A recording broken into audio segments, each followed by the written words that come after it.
Ladies and gentlemen, children of all ages, We are back we are indeed. with none other than Soke, Alternate Attack Soke versus NTW Demaga. This is going to be a good series. By the way, guys, it's going to be a good series. Yeah, if you hadn't realized already, this is going to be a good series.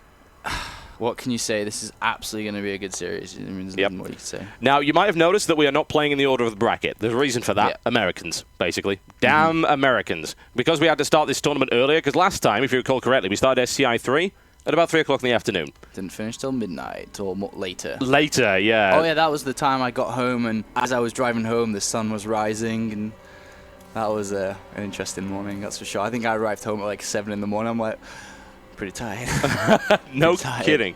No kidding. Yeah, that was pretty damn ridiculous. We're just waiting for Soke to join. That gives us a great opportunity to talk a little about these two players. These guys are in the top bracket, along with TLO and Destiny. So it is a really interesting bracket, in my opinion. It's some really dangerous but fun-loving and crazy guys with some really dangerous and fun-loving and crazy guys. It's a good combo. Obviously, whoever wins this game out of Demaga and Soke will have a natural edge over their next opponent in the later stage of the tournament, but that doesn't necessarily mean they're going to win. No, it doesn't. It really doesn't. We just saw what everybody would have thought a very close series between White Raw and Strela kind of be a little bit one-sided there. Kind of was, yeah. I mean, Strela got him really nicely, but yeah, it was dealt with quite well there. Anything can happen, that's for sure. And just, you remember back to Assembly, right, when we actually saw TLO versus Demaga, and that was not a one-sided series. Yeah, in fact, TLO took one game, really solid, and almost took the second. He almost won that. Indeed. And that was a month ago when he'd only just come back from injury.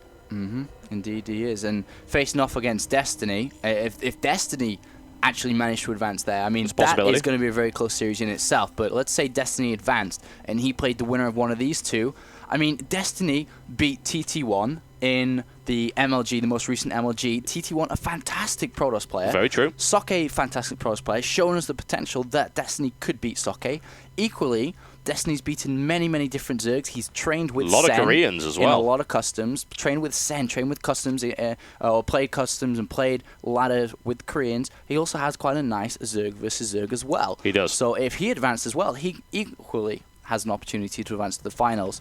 But first of all, we have to decide who's going to win between Soke and Demaga. And actually, the last time I remember these two meeting on a huge stage was in DreamHack Summer. Yep. When I had to use the toilet from the start of the series, but I was told to go on with the series, as it will only be an average of an hour, maybe less, apparently.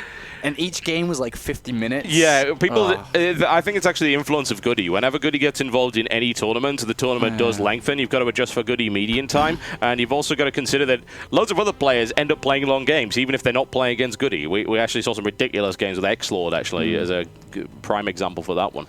But yeah, I can't remember exactly what happened between Soke and Demaga at DreamHack Summer. Can you remind us? It was a very close series, and then the final game, it was on Crevasse. And it was the longest game in the world where Demaga had an incredible advantage. 200 supply, maximum amounts of money, like literally 5,000-6,000 banked up.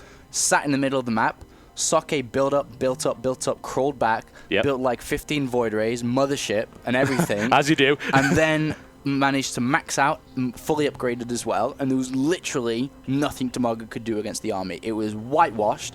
And then because you have hatcheries all over the map, they're split, and once you control the center of Crevasse, the army comes in at different periods. It's like playing Dota, there's like creeps just coming at you all the time. And when you have a maxed out fully army from Soke, it's very, very easy to just smash down these small pieces of Zerg army over and over and over, which unfortunately led to Demaga leaving the tournament there, getting knocked out of the group stages simply because of that simple little mistake there of being a little bit too passive.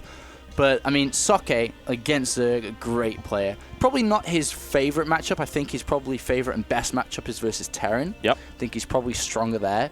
But he has such a great Protoss versus Zerg as well. He does, fantastic. Yeah. Well, we saw that in SCI too, didn't we? Where a lot of people were naysaying, and it often shows that people are incredibly wrong whenever they make these predictions. He went up against Nurtio in the first round, who by a lot of accounts was considered to be once again the favorite. Nurtio was on just a killing streak at that point. He won SCI 1, and a lot of people were then aware of who Nurtio was, and of course some of us knew about him before that. It's a bit of a hipster caster thing, isn't it? I knew him before he was famous. And I liked Nitio before you guys knew who he was. But whatever the case, Soke knocked him out in the first round, and it was a really solid 3-2 series, if I recall correctly. So Soke has a really good chance here. Demaga has a really good chance here.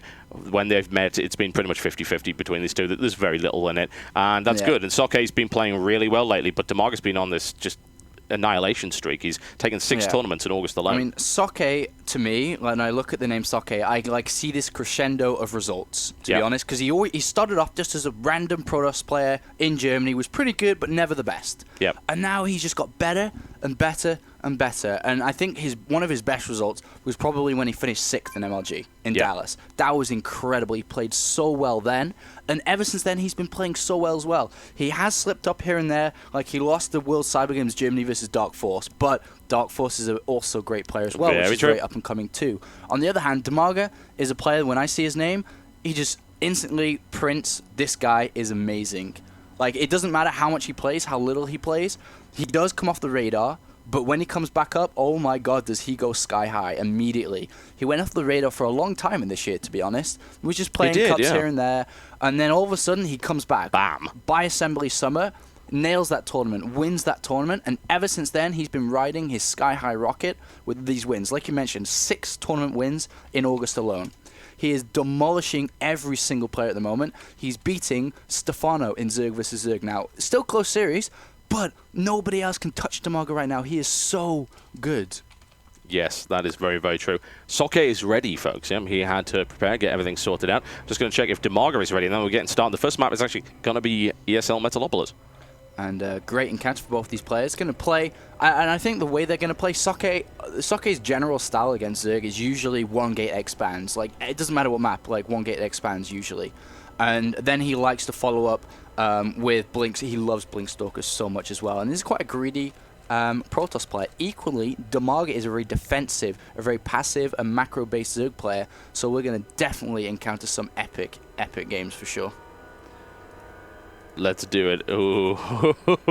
Oh, yes. No toying around. If one, finish. Go, go, go. There's some hearts going out from Demaga. Soke is looking for blood right now, as is Demaga. This is going to be good. I'm looking forward to it. This is going to be an amazing series. This could be the best series in the entire tournament. And we're only the second set in. How brilliant is this going to be? I'm loving this. This is going really, really well. I'm happy that things are going on. And our setup hasn't set fire to itself yet. It's always good.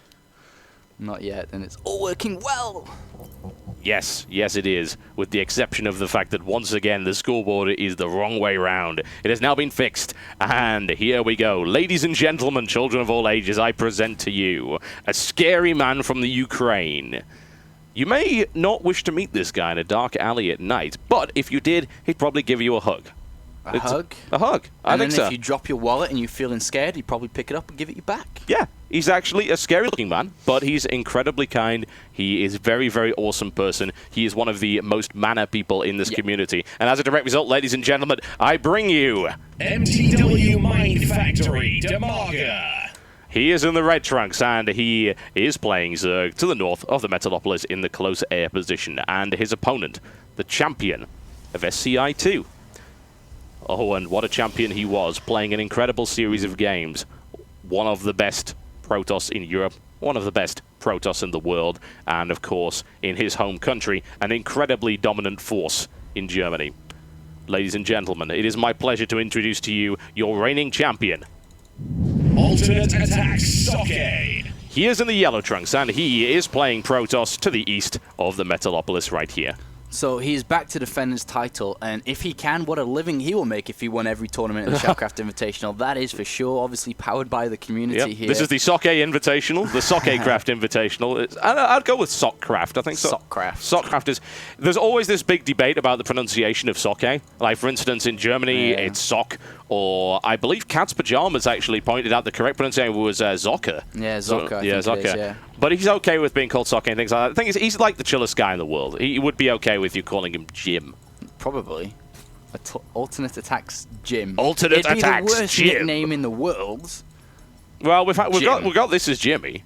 So, you know, that's kind of close. But I suppose Jim is a little bit generic, I have to say. It's Spartan. It's Well, without ostentation. Imagine that Sake made it to the World Cyber Games Grand Finals or the GSL Codes Finals, and the commentators go, "We have Dong Ray Goo," and then all of a sudden we have Jim. It's like Jim. Oh. What Jim? You can't do an intro for someone called Jim. That's actually a problem. So yeah, ladies and gentlemen, if you do want to be a pro StarCraft player, do not call yourself Jim, because the commentators will hate you and will ruin your career. Probably you have to, when you get a PR agent, probably have to change name. Image consultant, the first discussion within that meeting.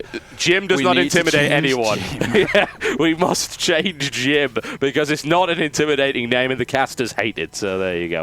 It's going to be a nice 4 Zergling into expand right here for Demarga. Not too aggressive. Nice, solid, stable opening from him. Gets his queen out. No supply blocking problems. Gets his hatchery down at the appropriate time. It couldn't be more standard an opening against Protoss. Yeah, indeed. And I mean, Sake loves to go ahead and just go 1 get expo. So I would not be surprised if he did that very, very shortly here. Probably get a sentry after this Stalker and then expand. Yeah. And Demarga, I'm actually surprised he even decided to take gas. It can be a little bit dangerous on Metalopolis to not take gas, but he does like to play for this gasless style. And I love that Sake pushes out. Speed or no speed, he actually moves out and forces links to be made. As we can see in the production tab, 8 links have been made because of this Stalker. If Sake is on his game, he should be turning around very, very shortly here. He needs to make sure that a Spine Crawler is made or 8 links are made. And as we see now, the Stalker retreats. And that just gives a 1-up. And the end of the goal is whenever I coach somebody, the end goal against Zerg, do not let them drone. Whatever you do not do that without throwing the game away. If obviously he went too far with the Stalker, you're throwing the game away. Halfway, you're not letting him drone.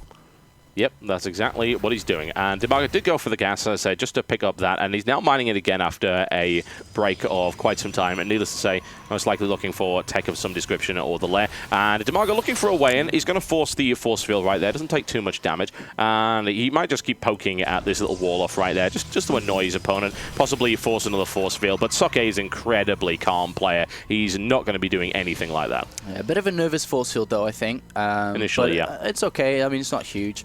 And we are going to... Demarga's basically going to try and cancel, try and force another force field. Meanwhile, Demarga loves to take a 3rd base, so I would not be surprised if he did that very, very shortly here. He isn't a player that will go, all right, let's try and bust this, because he knows it's a gamble. Whereas if you take the 3rd base, it's a lot less risky, and you can go ahead and just push your economy, which is what every Zerg player wishes to do.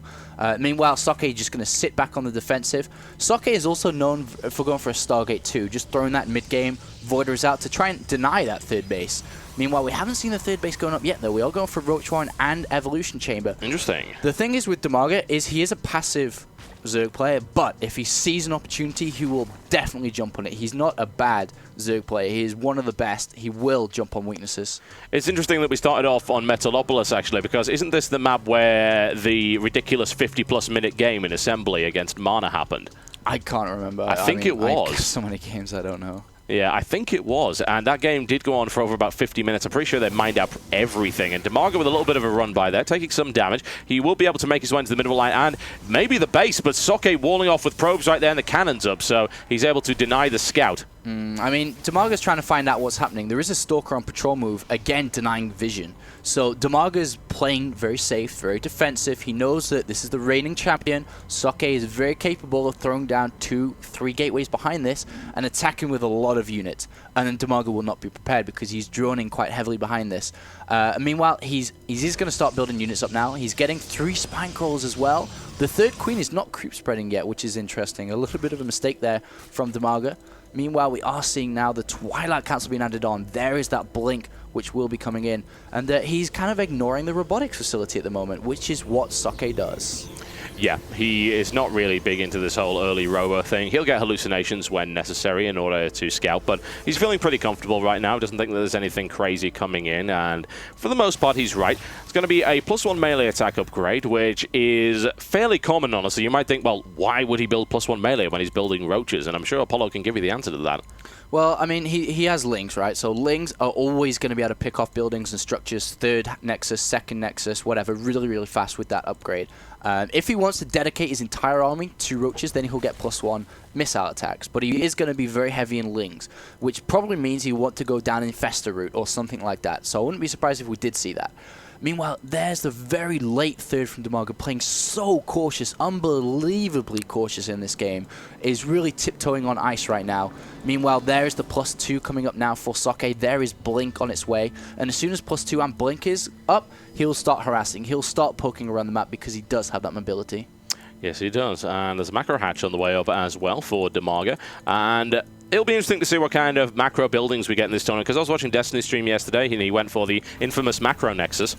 Macro Nexus? Yeah, he was playing Protoss on the PTI. Oh, really? He went for a macro Nexus. He actually won that game as well, if you can believe it. I mean, I was talking to somebody, actually, I think it was Pureball himself, actually, who mentioned, why do not Protoss players mid-game spend 400 minerals on a proxy Nexus so that you can chrono boost everything out multiple times faster? And I said, I don't know. I just guess they don't. Theory. I mean, it's good to get the extra chrono boost, no real doubt about that. And of course, you can build more probes for an easy saturation if need be, if you haven't already saturated. But yeah, sweet. It's an interesting discussion. I mean, I haven't really thought about it too deeply, but it's interesting. Yeah. In the meantime, Demaga is going for exactly what you suggested. He's going to get the +1 missile attack upgrade because he's got Infestors on the way, and he already has this +1 melee. So any kind of early game push can be shut down pretty nicely there by the combination of Roachling. Pathogen Glands on the way up as well, so this is not merely building that for the sake of a hive. There's also going to be a Spire coming in, and why would you not build a Spire in close air? There's no reason not to. Yeah, I mean, he can well, the thing is that Demaga still has pretty much no idea what's going on. If you look at his vision, it's just still 3 gateways. The Stalker's still patrolling. He has no idea what's going on. Yeah. This could be Colossus. It very well could be. The thing is with Demaga is he's a very safe passive player. He will build all the structures, so he can build anything he wants. Build all the things. Why not? It's a good idea. Soke now sitting on some creep, and he's going to get a little bit aggressive. There's that aggressive pylon from him. Army supply count currently in favor of Soke. That said, of course, there are lots of Infestors and Roaches on the way, plus those upgrades are getting close to completion. So if Soke spends quite a lot of time trying to make his way through this defensive line, which is very likely, then those upgrades and surprises could be popping out. And there we go. Force fields deployed to try and stop those Zerglings from getting in there. In the meantime, there's another warp in coming in from the side that's going to attack the third as well. And defended third. That's not good. He's got Blink as well, bear that one in mind, so he can very easily hop up to the top if need be. And now blocking that off as quickly as possible as the Fungal to the left flank right there. And all the Roaches trapped in there. In the meantime, this third taking some damage. Queen trying to hold it. No chance that's going to happen. And Soke looking really good right now. He's looking really good. The macro of Demaga is good, but he's losing so many drones at that top base that he's not going to be able to keep this up. Versus 6 gates, they're going to be pumping all day long until the main and natural mine out. It's going to be difficult to hold, especially when you lose your third like this. Yep, and he's going to go for a lot of Lings, which is sensible, considering there's only 1 sentry left, and now there's no sentries left. And it comes down to Blink Stalker micromanagement right here. Roaches will not be a good idea. Lings, on the other hand, will be. That third has now been denied. Soke takes that out very, very nicely indeed. A big warp in there by Soke. He wants to go in for the kill. There are more Zerglings on the way up, but there's only 17 on the field. A couple of Infestors, but no energy currently available. And Soke wants to go for it. He is looking to go for it. Gets plenty of good Blinks up. There's a quick transfuse on the Roach Ray right there to the side. There are not enough Lings, and Soke is throwing it down. A quick blink. Infestors down as well. Will Demaga concede this game so early? GG, there you go. And Soke coming out all punches swinging. 6-gate blink with +2 attack. It's pretty strong, especially if you're not cutting any corners early. There's a long time. That attack comes at that point in the game. You can build a lot of drones at that point. You can get 4 bases at that point. You can do a lot of things. But Demaga was so defensive. 3 spine crawls. That is a hatchery in itself that he built there. A spore crawl, a very defensive posture. And then he tried to explode his economy too late. Yep. And that's because he couldn't identify really what was going on. He didn't know if it was Colossus, so he built a Spire. It was hard for Demaga to scout in that game. And Soke, nice and assertive. Critical, to the point, and yep, good 2-base execution play right there by Soke, and perhaps Demaga wasn't expecting that. He was thinking a longer macro game. We have seen some ridiculously long macro games from Soke. He does have a macro tendency, but at the end of the day, if he smells weakness, he's going to go for it. And Demaga made the mistake, perhaps, that a lot of Zerg make, which is perhaps to overdrone and not scout all that much, and it did cost him. Yeah, I mean, just way too cautious by Demaga. And I was really surprised. As soon as he sees 1 gate expand, you should be taking a 3rd base, no question about it. Yeah. You have 2 options. You either bust it or you take a 3rd base. You don't sit in the middle of both, which is what Demaga did. Which is a little bit confusing, and I'm not too sure why he did that, but he should be expanding there at the 6-minute mark, every single time expanding there. Yep. Ladies and gentlemen, we are just getting the next map sorted out. Of course, it is loser pick, so Demaga will be finding out exactly what he wants to be going on very, very shortly. We're getting an invite to the game. It's going to be SHOUTcraft Plateau. It's going to be a quick commercial break just to support the tournament. I'll be right back with yet more StarCraft 2 action from the SCI 3.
You know, that almost sounded like you were blowing a kiss to the audience, Apollo. I was. Yes, he loves you, folks. I actually did. He does.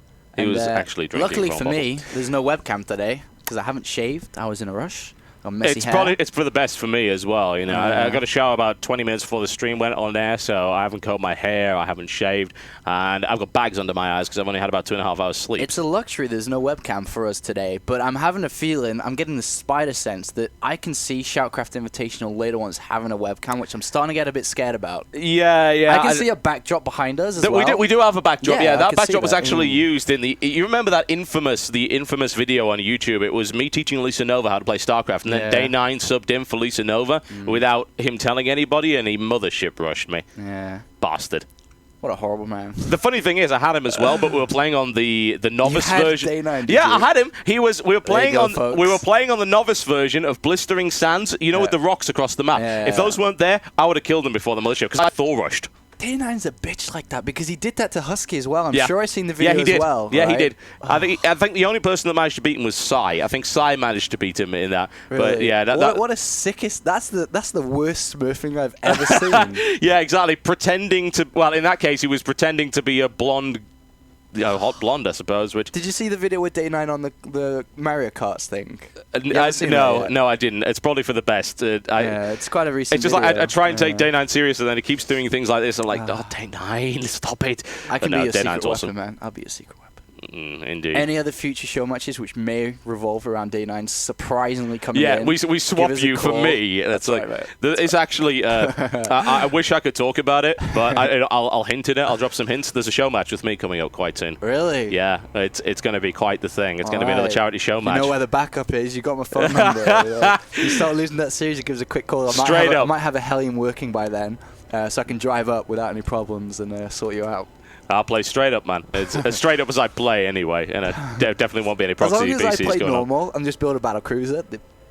No one will know the difference, except you won't get supply blocked in 27. You've got to get supply blocked in 27 in order to maintain the illusion. We'll trick everybody. Trick Blizzard as well. Yeah, This isn't Totalbiscuit. Yes, it is. He's supply blocked at 27. He's supply blocked at 27, and he's playing off my IP. It's definitely not my laptop on my network. It's sitting right next to my computer. But there we go. Ladies and gentlemen, here we go. SHOUTcraft Plateau will be the place to be. Is it the right way around? Oh, my God, it is. It's Blizzard. Thank the Blizzard scoreboard gods for being the right way around this time around. And here we go, ladies and gentlemen. From NTW Mind Factory, it is Demaga. He is in the red trunks. He is playing Zerg to the northeast of the SHOUTcraft Plateau versus his opponent from Alternate Attacks. It is Soke. He is in the yellow trunks. He is playing Protoss to the northwest. And we'll have to see, will Demaga kind of get off that fence, to be honest, you know? Choose your side, which one you're going to do, and then execute it correctly, because that was his biggest downfall in that game, to be honest. Way, way too passive when he didn't need to be at all. And we are going to see Soke. I've seen Soke play two different styles here. He will either go for a plant inside the main base, and everyone's like, that's the worst thing to do ever on this kind of map. Well, he actually went for a very fast Stalker and Zealot to kind of punish a player that goes hatch first here. Not hatch first, but spawning pool hatch without speed. And it's quite a nice build, and then goes 1 gate expand. But here we are going to see a plant on the low ground, 14 Forge, and I suppose we're going to see like a 14 spawning pool from Demaga. I don't think he'll be earlier. It may be 15 as well. So at that point in the game, I think Soke's going to Nexus first as well. So we'll have to see. Well, about to find out one way or the other, aren't we? He could go with the Forge. He certainly has the money for it right now. He's actually going to go Gateway first. That's interesting. That is interesting, actually. I guess he can, like I said before, he can do the same kind of style, but on the lower ground, where he can be able to. He'll go for his gas regularly. He'll chrono boost out the Zealot. Maybe not chrono boost the Zealot, but we'll see. Well, this is interesting. I think he's just going to go for a fast Zealot Stalker and put pressure straight on. Well, why not? I mean, Demago went pool on 15. It was a good decision. You called it correctly there, and the Extractor has actually now been cancelled. Ooh, sneaky. He takes the Extractor to try to fool Soke. So he's like, all right, you go on Extractor. And then he pops out to go take the kind of hatchery now. And now it's delayed. Soke also knows the Extractor was delayed too. Yep, and the thing is, Soke did block it off right there. Demago with a nice little move, but Soke is too smart for... Oh, he blocks it off as well. And again, Soke really screwing with Demago's build right here. Indeed, he is really nice. Demago does need to take gas, though. He's seen that gas has been taken from Soke. He sees it piling in the main base. He knows it's not Forge Fast Expand or anything like that. It is going to be a one Gateway Expand where he's able to put pressure onto. And you can see the waypoint of the Zealot is right into the main base. Because he knows there's no speed. There will not be speed for a long time. Zealots are going to be really good. And also Stalkers can kite Zerglings. Therefore, he can put pressure on, force a lot of Lings, force Spinecrawlers, and then just one gate expand again.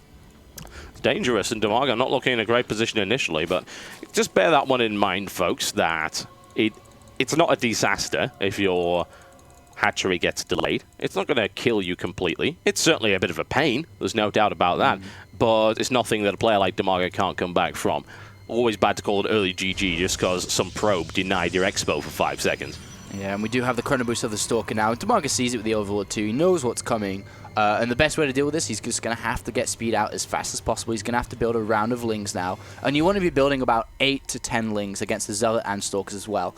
And you kind of need to hold on. You need to be kind of on creep as well. This engagement, obviously not good, because he's only taken away 8 hit points, left 50. The shield's gone, but obviously that'll regenerate. Yeah, but he lost a Ling for it, so it's not really a good trade, is it? And Overlord goes down on the left-hand side. So the Stalker was used to kill the Overlord. Now we'll go out and do a bit of pressure. Meanwhile, there's the gateway into the Expand. So we are able to go into mass probe production, which is currently at 23 to 18. He can chrono boost the Nexus as well to get even more probes out.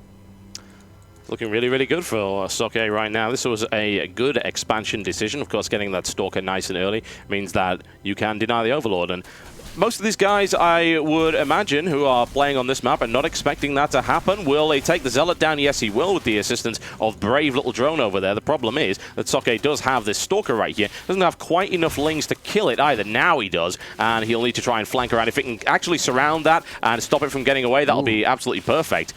Soke, a little bit of missed micro here. I mean, the Stalker's faster until these have speed. He needs to go home now, but took a little bit too much damage there. And look at that immediate fast expand from Demago here. That's what I wanted to see. There is that fast expand. Yep, it's good stuff for the metabolic boost. I don't think it's going to be up in time, you know. I really, really don't. It would be lovely to catch that, but it's not going to happen. And, of course, he's now forced to pull away because of the risk of that sentry. And this is going to be a Stargate right here from Soke. Soke loves Stargates. He's going to go for, like, 2 Void Rays now. Maybe 1. Just he may go 2. It can be either. And then he's going to try and deny this third base. Pick up Queens, and then follow that up with a big execution push once again. You know, Blink Stalkers, +1 attack, and the lot, basically. And that very well could catch Demago off guard because he's flustered right now. It's natural to that to kind of happen. There is no evolution chamber down or anything. The regular timing of that's around 7 minutes. It's not down right now. He's not expecting this whatsoever. Soke playing mind games, doing everything. Double Stargate. Demago's going to be in trouble because he's going for a fast layer as well, which means he wants to go for these early infestors as well. Oh no. My, that is a really, really scary option. And once again, exploiting the lack of information that Demago has here. He has no way of getting into that base without sacking an Overlord. Even then, I would think that Soke would be able to deny the Overlord with a quick attack with that single Stalker that's patrolling around right there. And really, Demago has to sack an Overlord right now. But he's so far away. He doesn't have one anywhere near. So it doesn't matter. He's not going to be able to do anything against this Stargate unless he gets plenty of Queens out. And he's going to have to do it quickly. is about to build 4 queens, I have to say. I mean, this is his 4th coming in right here. We're not seeing any spore crawlers going down just yet. Does he have any in his base at the moment? He's got an Evo Chamber, but no spore crawlers. He's not expecting a Stargate, and that's always something you've got to try and bear in mind if Soke's playing. Yeah, he does poke up the top of the ramp and sees 2 sentries, which is rather low, to be honest. But that doesn't indicate Stargate. It can mean Stalkers, it can mean anything. So right now, he's going for Roach Speed, Zergling +1, expecting some form of 6-7 gateway timing attack again, which comes, you know, roughly 9-10 minutes or so, depending on how fast the kind of style is. In this scenario, it's going to be roughly 10 minutes for that regular timing. But that's not coming. It's Void Rays and a lot of them off these 2 Stargates, and there is nothing here. There's absolutely nothing. He can make an Overseer and go in and scout, but at the same time, this can be difficult. This is going to be really, really, really tough. No spore crawlers, just these queens. Yeah, he's going for mass roach as well at this point. This is potentially a disaster. That's 5 Void Rays before the 10-minute mark, and Phoenix is coming to back them up. And of course, we know how fast Phoenix is built. Soke can go right for the main right here and annihilate it. There's nothing Demaga can do about it. 4 queens is not enough to kill that many Void Rays, especially once they've been charged up, and with Phoenix support. What is Demaga going to do? He needs Spore Crawlers right now, and he doesn't have them, and he doesn't even have any early warning Overlords around here. He's kept all of his Overlords in his base, which is going to be a crucial error. And Demaga's... Oh, dear. Here we go. Here comes the pain, ladies and gentlemen. And immediately trying to deny gas. Probably a smart move to make sure no Mutas or anything come out, or indeed no Hydras. Hydra Den is now coming down. 5 Spore Crawlers immediately in production. But that layer's gone. He can't do anything to stop it. Yeah, he's going to have to get a new layer, probably on the natural now. He's building queens, and the thing is that's it now. That's all that Soke needs to do. Just kind of reinforce with Phoenixes, and then build up a huge army now, and then push out again. Very similar to the last game with a big timing attack. And he's going to be in a world of trouble, and this is going to be difficult for Demaga to deal with. Yep, that infestation pit might go down. There are Spore Crawlers up, and quite a significant number of them as well, so he could easily maneuver around, and Soke not actually microing that Void Ray. It's taken out in the meantime. Here comes the counter-attack from Demaga, and there's actually no defense right here from Soke. That's something to consider. Demaga really had to go and attack right now. He can perhaps afford to sacrifice that base if he can break his way through. Let's have another look at the Void Rays. Soke can't go in any further. There are too many Spore Crawlers on the ground, and Queens to support it. And now here's the trying to big Roach bust right here. Lots of force fields going down to try and prevent that. And here come the Phoenixes as well, looking for the grabs, but Phoenixes take a long time to kill Roaches. Yeah, and they are the fastest unit in the game, so they're very easily retreated here to come back and help out. Void Rays are on the way as well, killing Creep Tumors, and that's it now. He's safe once again. He can spend his Chrono Boost back into this gateway attack, and it's going to be Zealot Archon. This huge attack. Very, very good against Hydras. And also very good against Infestors too, because they can go straight in and kind of run in, charge in. Nice open area, going to be hard to fungal growth them. And in come these Phoenixes and Void Rays. Got to be careful, there's a lot of Queens and Hydras here. Well, he's going to try and go for the lift on the Hydras, which was extremely successful, and the Void Rays will try and focus on the Queens. There's been some good transfuses right here, however. And Demaga with lots of Queens and throwing that attack back. And Demaga's really great with Queens. He's got 7 Queens on the field at the moment. We saw Queens in Assembly, if you recall correctly, in the finals versus the Protoss. Incredibly effective. Yeah, I mean, he does love his Queens, and now a lot of Hydras are coming out. And I think that Soke's kind of expecting this. You kill the Infestation Pit, you're not going to go Spire at this point. Phoenix is already out, you have double Stargate, you're not scared about that. The only thing that can really stop you is Hydras, which is what he's going to transition over into now to kind of deny them. Yeah. Look at the amount of gateways going down now, 9, 10 gateways in total. That's going to be a lot of units, that's for sure. The thing is, though, Demaga did take a very early 4th, which is now his 3rd base. But he does have a decent economy. He's still at 65, well, just now, pumped out to 65 drones. He's able to build nothing but units right now, and look at the supply. 130 to 108. Yes, this was difficult for Demaga, but is he up to the task? Most definitely. Yeah. Don't count Demaga out. Soke did some immense damage, but you've got to bear in mind how much he invested in that attack. 5 Void Rays that early on in the game, and plenty of Phoenixes. And how much damage did he really do with that? He killed a lair, he killed some drones, he only killed 3 workers. Demaga is not that far behind. Yeah, he had problems with tech, but Demaga actually threw down the Hydralisk Den, and of course he threw down the Infestation Pit as well, but that was taken out before the lair went down. So he has tech at tier 2.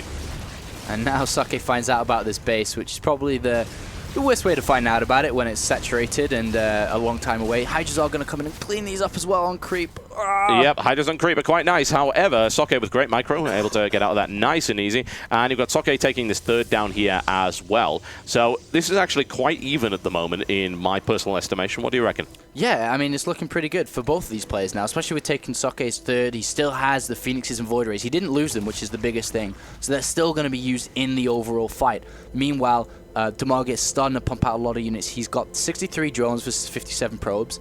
I'm not sure if he knows, actually. Does he know about this third base? No. He thinks that obviously he has vision of the left third base, but does not have control of the Zalnoga towers there. Nope. For he does not know about this third base yet. And we are going to have this huge attack now. Archon, Zealot, Void Ray, Phoenix with Storm as well. Oh my. This is difficult. This is going to be really difficult too. Yep, the thing is, Damarga does have his queens in the mix, and however, that engagement was either just trying to buy time or it was a bit of a mistake one way or the other. And here comes the big range damage, but Damarga eats massive storms right there as Soke smashes his way through another storm, trying to maneuver his way out, but that was so damaging. Yeah, that's... wow, okay.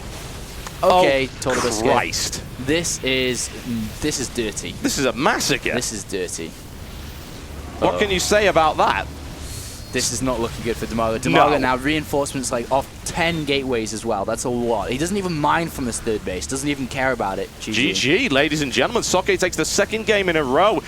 What a transition that was. Wow. Double Stargate into 10 gate with Zealot Archon aggression supported by Void Rays and everything you can throw at your Zerg opponent. It did the job. What can I say? And Damarga is flailing a little bit in this particular series. Soke seems to be more than a match for him at the moment. Damarga, I mean, he hit his overlords, right? So he didn't have any overlords spotting the incoming Void Rays with Phoenixes. So his reaction from the reactionary race was as late as it could physically be. Yeah. Like, it was on his mineral line when he reacted, which is very, very late. The reason why he had to pull his overlords back was because of the threat of a single Phoenix, maybe two Phoenixes, just to pick them off. And he didn't build Novus here as well to find out what was going on. Didn't really know about the follow-up either, like what was coming after the Void Rays and Phoenixes. So he is playing a little bit blindly here, and it's costing him because he's not been able to play the reactionary race correctly. No, he is not, and that is a real problem for him. 2-0, ladies and gentlemen, in this best-of-5 series. Damarga is one game away from going out without taking a single game in this tournament. That would be disastrous for what many consider to be the favorite. Most definitely. 8 tournament wins in August alone. Start September with his head held high. It's not very high at the moment, that's for sure. No, it is not. There is no question about that. And Soke playing incredibly well. We'll be going into Game 3 very, very shortly, folks. A quick commercial break right here to support the SHOUTcraft Invitational. Remember to head over to tinyurl.com/SCI3 page to have a look at the player tip jars as well as donation options. And remember that you can also subscribe to our stream. $5 a month gets you a little battle cruiser next to your name. Ad-free stream, and if you happen to watch I Suck at StarCraft 2, you can play me in a best-of-1 show match. You can actually enter a raffle for that one. Quick ad break, folks, and we will be right back after this with some more action on the crevasse.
Ladies and gentlemen, are you ready for Game 3?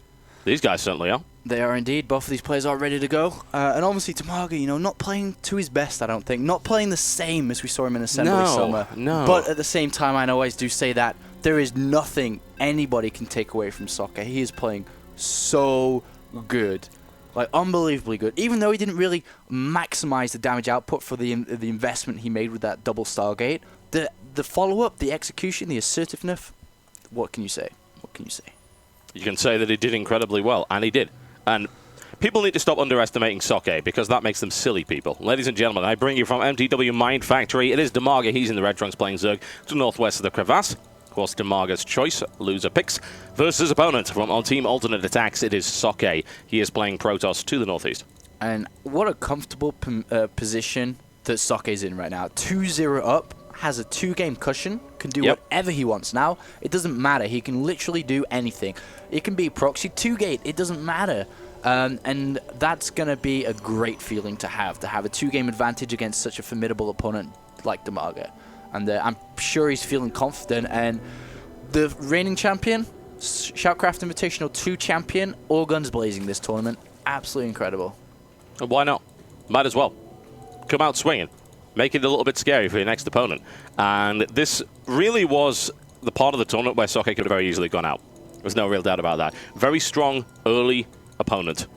And he's probably going to be feeling a little bit more confident against either TLO or Destiny. Admittedly, there is all to play for in that matchup, but still, Demaga is just a scary prospect one way or the other.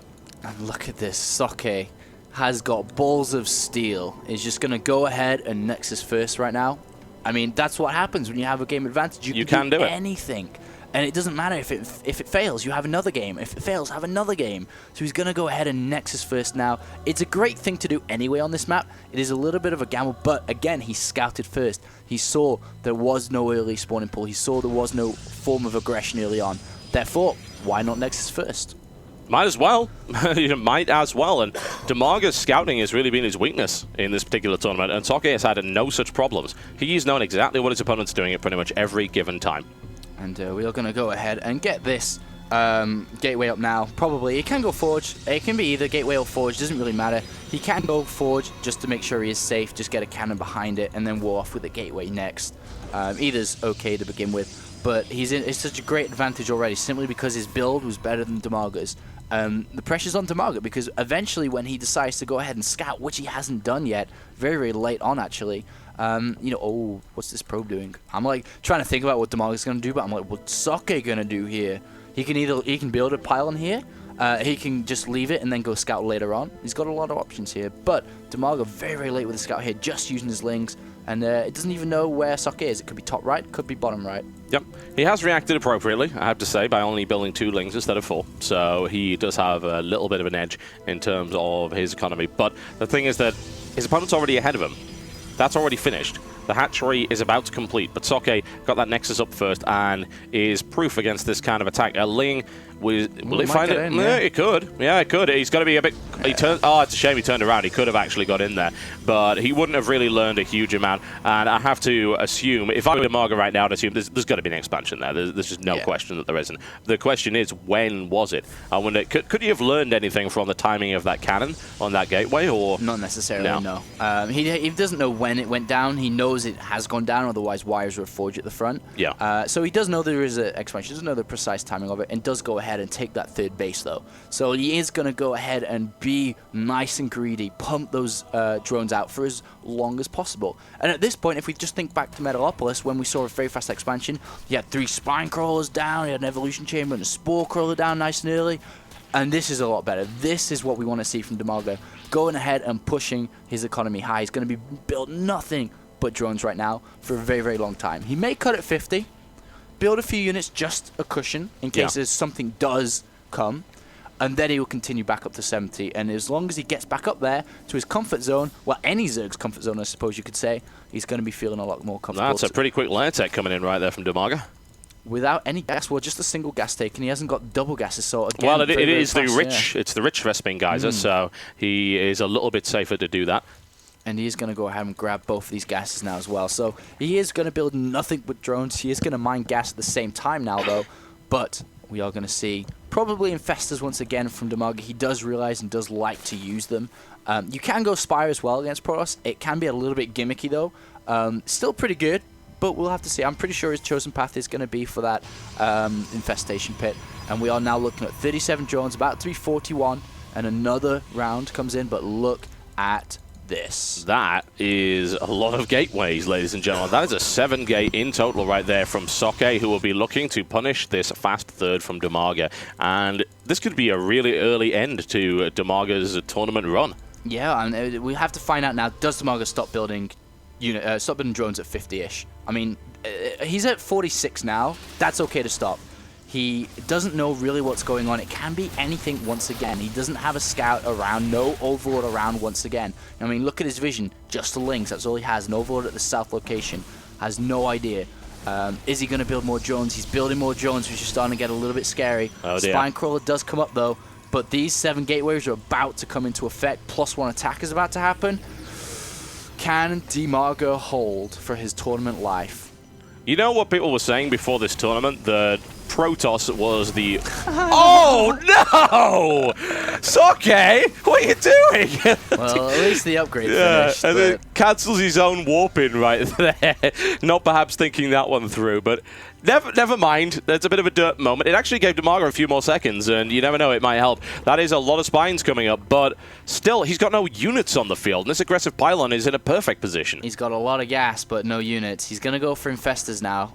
3 are going to be on the way, but that's 3 fungal growths, and I think he built them too early as well, which I'm not sure, though. It's very, very close because he is feeling pressured, so... I think he'll be okay. I think Pathogen Glands will finish in time for that one. He needs these spine crawlers up immediately. There's another one popped in. This initial Vanguard isn't really going to be able to do too much unless, of course, it walks directly past the spine crawlers, which is exactly what's happening. Redeployment of the spine crawlers is required. Will Soke be able to take advantage of that? There's a big warp in. Those spine crawlers need to be down immediately, and now they're getting focused. This is disastrous right here for Demaga. Can he hold the line? Bringing in a couple of Infestors along the line. Needs Infested Terrans right there. Is that going to be enough? I don't know. If most of these are not even getting out, they're immediately annihilated. Is Demaga going to be knocked out so easily? 12 roaches in production, though. More units, more units. He hasn't lost his third, though, like he did on Metalopolis, so he's going to be able to continue to wave in units, but so can Soke. Yes, he can, and that Sentry currently out of position to force field that ramp. There are more roaches on the way right here. The lair continues to live. 24 Zerglings coming in, but as I say, this is 7 gate versus 3 hatch. Who wins in this situation? There is a +1 missile attack upgrade coming in. It doesn't matter, because the roaches have already been taken down before that's going to come into effect. GG. Wow. Oh my god. 3-0 whitewash from Soke. Seriously? Demaga. Incredible. Wow. There you go. Was not expecting that one. No. Was not expecting that. I really wasn't, honestly. And yeah, sure. Soke winning the series, cool. Good prediction. Nothing wrong with that. Pretty equal fight. Soke 3-0. Unexpected. Tough one. Demaga didn't look. I don't know, because he is playing at LAN right now. He is at WCG Ukraine, so that may be a factor to consider. I mean, he's not playing. I don't know if he's had time to set up. I don't know what's going on there, but that did not look the same Demaga that we've seen recently. It really didn't. No, I mean, I think as far as I was aware, Demaga's been at WCG Ukraine like for a couple of hours. He's had setup time. He brought his own gear, so I don't see why he'd be distracted in that environment. And plus, of course, he's got to be playing WCG in that environment. So. But there you go, folks. That was decimation right there from Soke, who comes out with an incredible 3-0 set with some good varied strategies, continually punishing Demaga styles. Like, he read Demaga like a book, and Demaga played most of those games blind, honestly. He really was consistently denied scouting information. Indeed, and that's a real difficult thing to have when you're playing the reactionary race. It's as simple as that. I mean, obviously you can build a lot of structures, you can build a lot of units at once, but if you don't know what to build, then how do you play? That could have been anything. Lack of scouting again from Demaga, not getting that key information. And Soke, very assertive, very crisp and decisive with every single movement aside from that pylon on the forge. Probably that was a bit of a dirt moment, honestly, but you know what? It didn't really matter, honestly. And those 4 spine crawlers, well, they just weren't in the right position, and therein lies the problem. It's like, oh, I'm going to lose my third. I'm going to put them on here. But what about if your opponent just walks past them and then attacks the natural? What's going to happen then? Yeah. Well, I think we just saw what happened there. Those spine crawlers barely came into effect, honestly. Not good.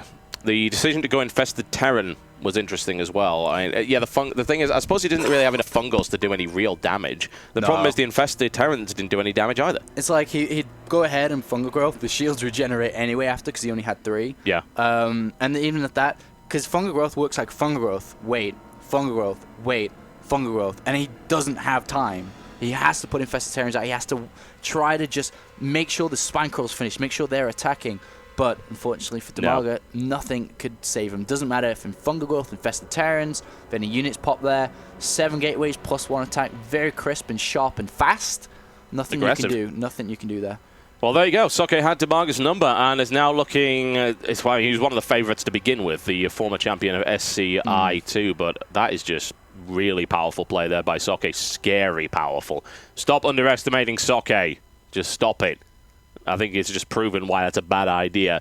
We're going to be going into our next set of games, which is going to be TLO versus TLO. Yeah. I think this is a matchup a lot of people have really been looking forward to. And we've said before in the way that this tournament was structured that we did kind of make it a fan favourites tournament because this tournament is entirely sponsored by fans this time around. $5,000 donated in the last tournament. We've currently raised, by the way, from donations alone, $624.37 for the next tournament. And we've got money from last time around from the ad revenue that I generated and this month's ad revenue and the subscriber revenue and the revenue from the I can't remember. Yes, this shirt is ruining esports. Yes, we're doing that one too. So nice. So once again, I'm pretty sure the next few tournaments, not just Gonna the be next stacked. one, are going to be stacked at $5,000. They're going to be stacked Hopefully. with players. yeah. Excellent news. Sounds good. Okay, folks, we're going to go to a quick ad break, and then we're going to go to music, and we're going to show you more of our virtual stadium. Plenty more pictures. Yeah, the pictures are so that's good. good, yeah. Submit your pictures of you and your friends, if you have any. You can be forever alone. It's okay. Don't worry. There's nothing wrong with being forever alone when you are forever alone with 15,000 other people. And you can submit them to facebook.com/cynicalbrit. We'll be showing them during the break. And then we'll be starting off with TLO versus Destiny, which is...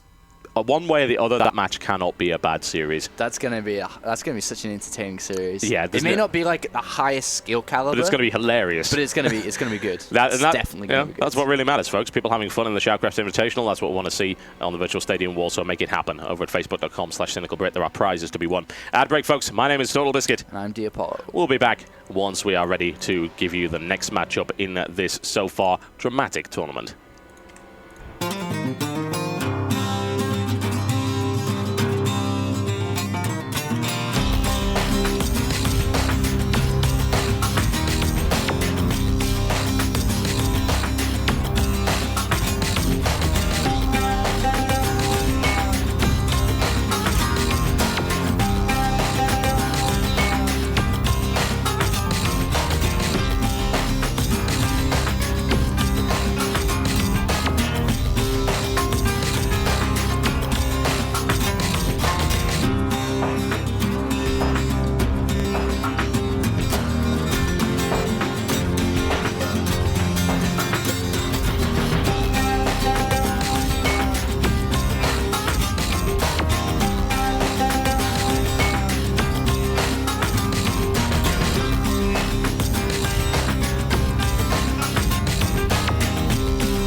Ladies and gentlemen, are you tuned into the stream? That's a silly question to ask, because if you weren't, then you wouldn't be hearing this message. Indeed. And I don't know. Like, in the viewer count right now, it's quite high, if I remember correctly. I don't know how many fans Destiny and TLO have there. I don't know who has the most, because I think it's going to be quite equal. It's going to be pretty close, I think. And this is, of course, one of the most highly anticipated matchups of this particular tournament. And honestly, we had to set it up. We had to. At the end of the day, the thing about this tournament is it's fan-driven, and it's all about entertaining people. That's more so than any other tournament. That's kind of our focus. So we had to have Destiny versus TLO, because if that didn't happen, then I would have personally been very upset. Indeed, me too, because I think this is going to be a great game, to be honest. Both of these players with their own unique style. Yep. Destiny I've watched a lot recently, though it's quite difficult to watch his stream because he gets trolled a lot by a guy called Deezer. I don't know if you've seen that. Let's not even talk about Deezer. It's like, I'm like sitting here, I'm like, all right, time to study Destiny. It's like, Deezer. I'm like, all right, let's just how to watch study this how game. Destiny deals with cannon rushing and stream cheating. It's so annoying Well, to did you actually hear try to study that. Destiny actually got banned for 7 days from Battle.net because he ordered his fans to knock Deezer off of Battle.net through spam. Really? Because Idra did that last night. Yes, yeah. Idra might get in trouble for that as well, although Destiny has done it more. He's done it several times now. So, but yeah, again, Deezer is an attention whore. I don't even want to talk about Deezer. Deezer is a cheat, and you shouldn't be paying attention to him. It's as simple as that. Destiny, on the other hand, though, he's got a funny stream, man. It's does. actually kind of funny. It's like one of the highest kind of viewer count streams. Very much so. Yep. On Team Liquid. Probably Idra having the highest at the moment. We're hitting, that's incredible, by the way, hitting almost 20k. I don't know if he'd reached that last night. Almost. Incredible. The thing is, Destiny streams like a lot more than Idra. Like over the course of time, because Idra streams more here, I think he's more viewed, honestly, as a result. Destiny's generic style, it's they call him Infested Gadget for a reason. Yep. And we are going to be seeing that most definitely in these matchups, especially against TLO. Of course. It's an incredible stream, to be honest. The same thing, though. I've watched TLO too, and if TLO hates this kind of, I don't really like to be called kind of creative. I don't like that kind of image I have. And then I sit there, and I'm like, all right, let's watch your stream. We speak on Skype. He's like, yeah, come watch me. All of a sudden, he goes, 1 Rax, expand again, before like the 4-minute mark. I'm like, all right, TLO. So he goes double expand immediately into 4 starports. And I'm like, you hate being called creative when you don't play standard. I mean, what are they meant to call you, Dario? I think the problem with being called creative is it's almost an insult. When you can't come up with anything else for players, like, there was actually a thing that my PR guy told me before I went to Gamescom, by the way, before I was interviewing all these big developers. Don't call that game interesting, because that's like a go-to term when you have nothing else to say about a game. It's considered to be an insult. I think creative in StarCraft is exactly the same thing. I think that's how TLO sees that as saying, oh, well, TLO's really creative, I guess. As opposed to TLO's really good, or TLO's got great macro, or he's got some amazing builds, he's got some great timings. No, he's very creative, and it's kind of almost like a pat on the head. I think it's a bit insulting to him. But if we were to take creative in its purest form, both of these guys are very, very creative. There's no doubt about that. Destiny, very Infesta-focused, and TLO is focused on doing anything that he so desires. And the best of 5 series really is the perfect time to do that. Yeah, and I think this is just going to be an incredible clash of styles. Though I do think that TLO is going to have a slight advantage, because I don't think Destiny knows exactly what TLO is going to do. Well, everyone knows exactly what TLO is going to do. Yeah, nobody does. Like, nobody can predict TLO. The other hand is that Destiny plays the same thing over and over and over and over again. 2 base, infestors, then looks for a very fast 3rd and 4th at the same time. That is very exploitable. If you sit down and think about it with a pen and paper, very similar to how the Koreans play on a weekly basis. They go, this is your opponent, this is the map, focus. How are you going to play against him? Destiny's style is not like that. He doesn't really do that because he ladders so much. He plays open tournaments. TLO's had a lot more experience with that, so he's going to be able to sit there as these players knew the brackets, they knew who they were going to play against. TLO can go ahead and watch replays, watch the stream, be like, all right, there's holes here. There are holes here that I can exploit. So that's how I think TLO's going to play. On the other hand, Destiny, same thing over, I think. Maybe throw a spanner in there, but we can't predict anything, to be honest, perfectly, but we'll have to see. Well, folks, I think we've kept you waiting long enough. If you want to talk about this on Twitter, by the way, this is going to be the match that I think people are going to talk about the most. Yeah. Try and use the hashtag SCI3. That's hash SCI3. It'd be really great to get something trending. I'm not holding up any illusions, but it would be kind of cool nonetheless. And that's also a great way to find other people that are tweeting about SCI3. You just click the hashtag and it shows all the tweets that are about SCI3, Indeed. so you can get involved in the conversation. That's kind of how hashtags work, folks. It's not just a promotional tool. Are these guys ready? That is the question. I think one of the questions is anyone ready for this? Xelnoga Caverns, the MLG version. So, Destiny is ready. Is TLO ready? Well, we'll find out. We will find out. And TLO just doing his hair, making sure he's the most beautiful he can be for this stream. he loves it. Oh my god, that's All all right. the spam right He's there ready. from TLO. We're good to go. Yes, we are. I might point out this is actually Destiny's second account because he got the other one banned. It's currently in Diamond League. That's a bit embarrassing. The countdown has begun, ladies and gentlemen. The countdown to extinction. Destiny and TLO, I think, trying to spam each other off of Battle.net. By the looks of it here, that's not going to work. You need a few more people than that. But here we go, ladies and gentlemen. Destiny versus TLO. Who would have thought that would have happened?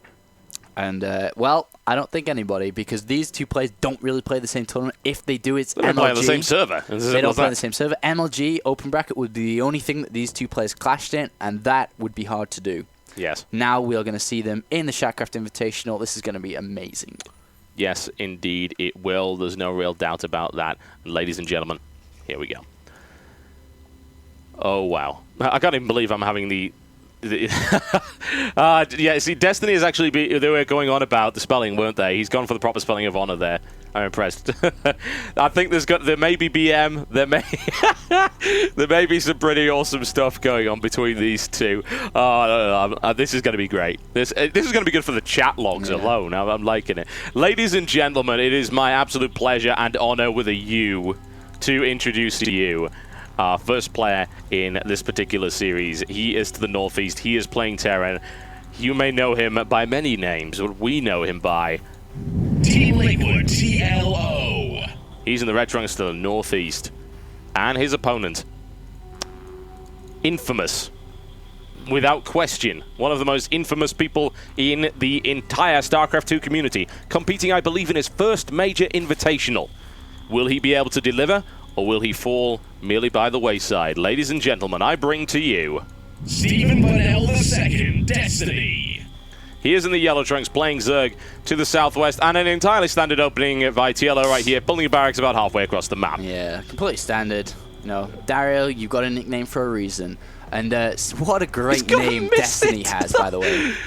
Great name Destiny has. Yes. Steve Bunnell II. Stephen Bunnell II. Great name that is. Pretty baller. I mean, if you're going to have a name, then I would go with Stephen Bunnell II. That's pretty awesome. Now, there's, of course, a bit of a problem right here, because Destiny has no idea where the barracks is. He doesn't even know if the barracks is coming down. This could be a really late barracks on top of a refinery first. He's got to go find the proxy barracks. Where is it hiding? It is at the front. Destiny hasn't found it yet. Not yet. There he is. There he sees it. And so there's going to be a little bit of cute pressure here from TLO, just a single barracks. He has got the refinery up and so on. And in terms of results for both of these players, neither of them have hit any big results. That's, you know, everybody knows that. That's why there's so much talk around Destiny. Will he be able to do it or not? Yeah. The thing is that both of these players have had decent games against decent players. For example, Destiny managed to beat TT1. Yep. He beat Rain in a show match. He did. Previously, and he's also beaten In Control in a most recent show match too. On the other hand, TLO beat Grubby in a decent show match, 4-3. He also managed to beat Tester 2-1 at MLG, managing to take a game off Liquid Hero as well. So both these players are more than capable to play with the best and be the best. But we'll have to see how that will happen in this single game here. Destiny's going to go ahead and throw down a Spine Crawler just to be safe nice and early on. Yep, big pull of drones off the line right here to deny any more Marines coming in there. However, is the micro of Destiny good enough to deal with the micro of TLO? Can he take that one down? He takes one, and he looks to try and get this around. He's also eliminated the SCV, so this bunker pressure really is going to amount to very little at the moment, and there's the cancel forced.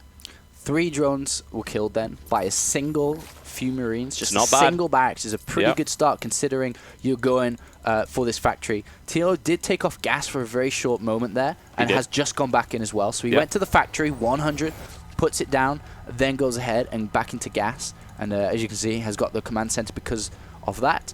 and it also does have Hellions to keep map control now versus these Zerglings without speed. Equally, Destiny has taken off gas here, has gone for speed of his own, and will be able to put a bit of pressure back on once speed is out. But until then, Tilo's going to have map control, which means Destiny is not going to have any scanning information whatsoever. And against TLO, that's kind of critical, because you have no idea. It could be building battle cruisers back there. Who knows? That's TLO for you. It's a little bit terrifying. TLO with only a single Hellion, another Hellion on its way out, and then another factory to follow that one up. He's now on 2 gas and looking to expand and moving down his barracks to the bottom with a tech lab down there. What would you say is coming here from TLO? Because this is a bit of a selection box build, in my opinion. Well, I think that he's going to exploit the fact that Destiny goes for very fast infestors. So it looks like he wants to go for Blue Flame Hellions. Double factory going down, Tech Lab's being added on, and so he wants to go for Blue Flame Hellions because when Destiny goes for infestors, he builds only Zerglings as defense. Yeah. He may react to get a Roach 1, which would be the correct reaction, but Tilo looking to abuse the fact that it's only going to be Zerglings to defend while going for Infestors. And then, I suppose, Tilo will look for a very strong timing attack before Infestors really do come out. Oh my, and Destiny lining them up a little bit for TLO to do some damage right there. Red Flame Hellions are still pretty good. TLO being thrown back right there, losing a Hellion in the process. Some worker damage has been done, however. TLO has killed 7 workers, and that puts Destiny economically behind at the moment. Meanwhile, we do have siege tanks coming out at the moment, though, so that's an interesting deviation here. He has got stim as well. Like I said, it's so difficult to predict what's going through What's TLO gonna do? TLO's mind. Nobody can tell. Not even when you're sitting next to him and you're talking about something, you have no idea what he's thinking about. It's unbelievable what goes through that kid's mind. Yeah, not a clue. Now finally moving down after he's built a few SCVs for macro purposes and a quick transfer down to the bottom. And Blue Flame Hellion is a possibility. He's a little bit off it in terms of his gas count right now. And he's actually going double tech lab, so I don't think that's going to be happening right here. No, I think he's just going to go for simply a nice 2-fact push with siege tanks.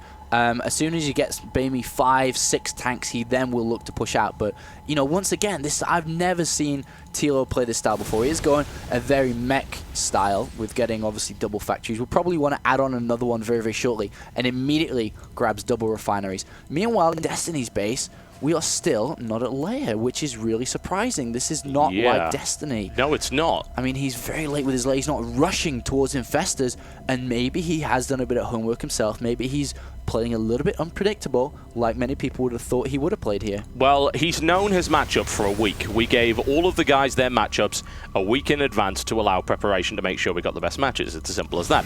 And is Destiny really going to go Mass Infester in the first game against TLO when TLO is expecting Mass Infester? Very unlikely. Destiny, unfortunately, getting supply blocked. He loses an Overlord right there. Did he sack it to get some information? I believe he did, yes. He now knows about the double factories as a result, so that is useful information to have. This early melee attack upgrade is interesting, and a very heavy Zergling style, which of course is great against a big siege tank push, and there's not that many Hellions in that mix, I have to say. He may be able to overwhelm it, and if he's able to play for time and get that +1, he'll be able to tear through that force very quickly. What siege mode has done now, if he can get these up, it's going to be quite hard to engage initially, especially when these bunkers do finish. But Destiny's looking to go in right now with these spine crawlers. He looks for the flank, and he's using the spine crawlers to absorb that attack. Very smart play there by Destiny. Charging in, he's just going to take down those siege tanks as quickly as he can. He'll lose a lot of Zerglings in the process, but will that spine crawler clean things up? I mean, that was the majority of the damage coming in right there that was dealt with.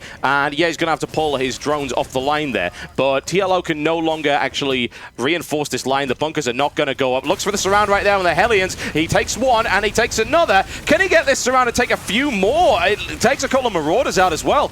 And more Zerglings on the way. Just a really heavy +1 Zergling style. +1 is about to complete right here, and TLO needs to get the hell out of there and is hurting for lack of blue flame. Does do a lot of damage though with those Hellions. Very nice control with them, and his macro has not slipped up whatsoever. No, he's adding on more barracks now. He's gone over to 4 barracks. He is still pumping out tanks. He's now getting blue flame. +1 vehicle weapons attack is up now. This is the time where Destiny should be looking to expand. TLO knows that and has a single Marine to deny that, which is very smart here. Even smarter, he's going to go clean it up with Lynx. Meanwhile, Lair is on its way now. We have another Evolution Chamber. And I think now that kind of Destiny's dealt with the early aggression, dealt with the timing attack against his own style, Now he's going to revert to how he likes to play. He'll be looking to throw down that infestation pit very, very shortly. Here he's gone into his double upgrades, which he likes to do as well. Yep. And now he must be feeling quite comfortable. You always feel so comfortable when you crush an early attack from Terran. Yeah, and that was an expensive attack. It was a very gas-heavy attack with the tanks as well, and the tanks did basically nothing. Destiny with a good flank right there was able to annihilate that. Good choice indeed to send the Spine Crawlers forward to be really a meat shield to eat tank shells, and there was nothing wrong with that at all. TLO still maintains a bit of map control. He's got Hellions in the middle and at least keeps his close cell Naga watched out. The infestation pit is on its way. And now we are transitioning really into pure mech right now from TLO, but he is also building a starport as well. And he's got Thors on the way, and you can see his production tab right there. He's building a little bit of everything at the minute. Yeah, and that's a great way. Mech is pretty good, especially if you can get in there before Neuroparasite comes in, because Fungal Growth won't be that effective if you can spread out, get tanks lined up, and 2 Hellions are going to do a lot of damage here. Oh, that's not where you want to go. Fantastic. That's not where you want to go. TLO very well played there, and Blue Flame Hellions proving to be the bane of Zerglings, as we are well aware already. And I think Destiny really should have pulled back earlier there. He was looking for the surround. He thought he'd get a bit cheeky. That is not the case, and he threw away a lot of Zerglings trying to... He didn't even kill a Hellion in that respect. So TLO is looking in a great position at the moment. We have a look at army supply count. Destiny's army is pretty minimal, and that can be a problem. He is going for Hive, and he's got Spire coming up, so he could be looking for some relatively early Broodlord action, but TLO is most likely not going to let him get that far, and is going to start cutting the map in half with this mech-heavy approach, and of course, he's going to take this third. Yeah, I mean, he's getting his upgrades now. He's going to take a third. He could push towards that third base, to be honest, but at the same time, these so many Lings out now with 1/1 upgrades, +2 it's on its way now. Here come the Infestors, as expected. The Barracks, though, very, very smart play here from TLO. Very cost-effective to just go ahead, send the Barracks down, and gets a lot of key scanning information here. Meanwhile, he needs to keep up the production, though. Right now, TLO's at 3 factories. He's at 3 barracks because he lifted 1 up. He has switched over now to Starport. Very smart. He's going to be able to build a lot of Banshees here, which are very, very cost-effective against all these, Infestors. Yeah. Because if you single them out, they're very, very good here. He may or may not have Overseers with his army as someone else to keep in consideration. As long as you spread the Banshees out, you're going to be fine against Fungal Growth and Infested Terrans. And it actually is 2 starports, not just the 1. Yep, Destiny needs to be careful right here if he can get a good lockdown with the Fungal Growth, and that was a good Fungal. There's a quick surround, and nicely played there by Destiny, who is able to drive. I almost said Infestiny there. It happens. I'm sorry. Destiny right now is looking in a reasonable position economically, but he's certainly behind his opponent. Once that gold base is up, and now it is, then there's going to be a massive influx of minerals right here for TLO, and this is well defended as well. He's going to have to do some really cool harassment in order to deal with this, but he is going for this really fast Broodlord approach, which is probably not what TLO is expecting, and TLO doesn't actually have anything to deal with that. No, not yet. It is really fast, to be honest. He does see the Hive coming, though, so he knows that something is up. I mean, you wouldn't go to Hive that early if you didn't want to go for Ultra's Cavern for the Greater Spire. Yep. So he knows it in the back of his mind, which is the most important thing. He is now throwing down a 3rd starport now as well, so we have 3 in the Greater total. Spire now. He knows it's coming. Scans it, very smart play, and even building a 4th command center in the center of the map now as well, so he can expand very, very shortly.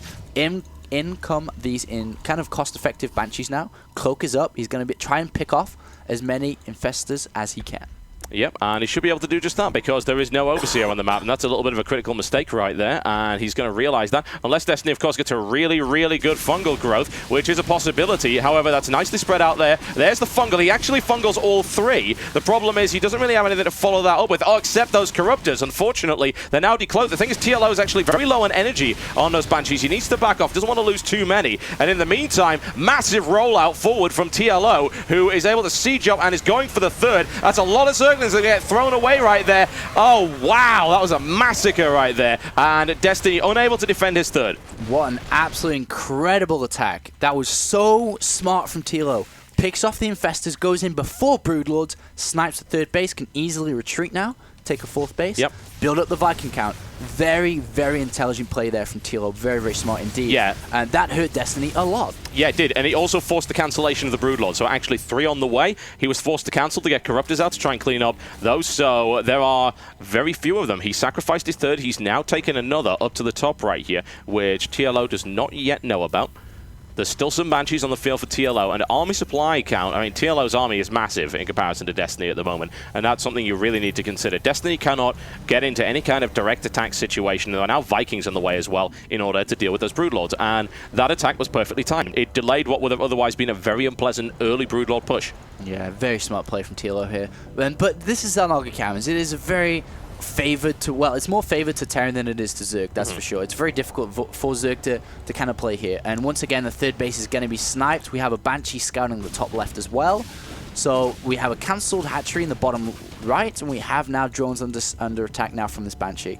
TLO on top of things. Yeah, TLO playing really, really well at the moment and is exploiting the weakness of Destiny. In the meantime, there are a few Broodlords moving over. Unfortunately, they are not covered from Vikings, and this is unwise from Destiny to put them there. They're going to charge him from the side and take a lot of damage in the process. Those Zerglings instantly annihilated.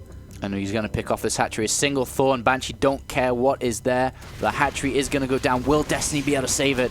Oh, can he take the Thor out in time? He does. 75. Yeah, that was pretty damn close. Clutch defense there by Destiny. In the meantime, Infestors and Broodlords now moving out. Plenty more Infestors coming on the field. That would take his Infestor count to 10, which is quite low for Destiny, I have to say. It is indeed. Everything's quite low for Destiny. Kind of supply capped at 126 right now. And, you know, he's hurting. That third base hurt a lot. Meanwhile, we have a fourth base coming up for TLO now. And he's building just command centers everywhere because he can. He's got so many minerals. He has a fifth command center as well in the center of the map. Hellions clean up that single Zergling, and in comes this big attack. He has to be careful, though. Oh, my God, will he be able to catch these Vikings? Oh, he does. Oh, he grabs some of them. Yeah, nicely done. He'll be able to cut that force in half without any problem whatsoever. TLO smartly splits up the remainder of his Vikings, but those fungal growths will easily finish them off. And now that means he's only got 4 against 4 Broodlords. That's not enough DPS. And in the meantime, a nice little surround by Destiny, who's able to clean up the expeditionary force of his opponent. And TLO's actually been forced backwards now. Yeah, he's been forced backwards. His supply took a hit there as well. Good catch there by Destiny, and that's what he needs. But we have 6 Blue Flame Hinds coming into this base. Goodbye drones, goodbye hatchery. Yeah, it doesn't matter if he's not going to be able to defend that unless, of course, TLO doesn't focus the hatchery. Hatchery taking some damage right now. There's the fungal, but down goes the hatchery regardless. There's only 100 HP in it. There's nothing he could have done. Transfuse would have been nice there, but hey, there you go. It doesn't matter. He didn't have a queen in. Now there's a Ghost Academy coming up because, well, why not?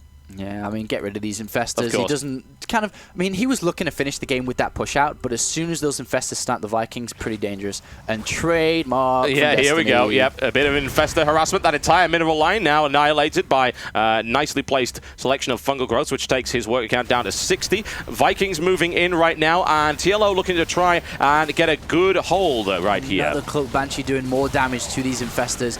Does get neuroparasited. Infested Terrans as well. We'll be able to target it down. But at the same time, the brute of this army from TLO is so many siege tanks. In total, we're looking at like 12, 13 siege tanks. There's just so much there. It's going to be very, very difficult to get rid of. I'm also concerned about the amount of energy that just got used in order to make that happen. It was kind of cute tricks, but that's a lot of energy just to take down one Banshee. And those Broodlords have been caught completely out of position. Now relying entirely on Infestors, dropping them all over this siege tank at the front, but really smart play. Oh my God! What the... Right, okay, that's a lot of infested Terrans. Unfortunately, they are not quite close enough, in my opinion, but oh my God! Zombies for the win. They're doing so much. And the Banshee, though, has killed 5 Infestors looking for another one. Oh, man, he needs to deal with that one quickly. And he's like, it's a Zerg scan. No, it's not, because that would be silly. There you go. Down it goes. And Destiny cleaned up there. I have to say, he did take a lot of units away from TLO. And actually, TLO has lost more resources now. The thing is, he can afford it. Yeah, 6 mills has cooled down to that. Well, actually, 3 aren't working. Whoopsie-daisy, misclick there for TLO. But another base going down. Destiny cannot play this style without gas. It's so difficult. Yep, here come the Infested Terrans once again, but TLO will get out of there nice and easy. Didn't have what he needed to clean that one. The Broodlords. What? Neural Parasite on the Viking takes out, I think, 2 medevacs from that one. Very nicely done there by Destiny, and a couple more Infested Terrans coming down underneath this, and a Viking taken out. My God, what this guy can do with Infestors. This is a crazy back and forth game here. I'm loving it. But imagine if Destiny had his bases up on mining on a bigger map, on a different map. I think that this is getting quite scary for TLO. He realizes that He should have won this game ages ago. Yeah, he should have. But he can't beat Destiny right now, which all Destiny fans should be screaming for, because Destiny's literally on 2 base the entire of the game, but still going toe-to-toe with TLO on 4 base. He's got 21 infestors right now. It's, this is what Destiny transitioned into. When all else fails, go infestor. And this base incredibly vulnerable to being struck down very, very easily. All these infested Terrans, if he plants them down, he that's could gone. snipe the Planetary Fortress. Maybe, I don't know. The Planetary Fortress is going to do a lot of damage, I have to say, but is that enough infested Terrans to bring down a PF with all of those repairs on it? I guess we're about to find out. It's raining infested Terrans, hallelujah. They don't have any upgrades for damage, though, and there are now 2 Cloak Banshees coming in and drilling their way through that, and that was a lot of energy just throughout. He doesn't have a fungal to follow that up with.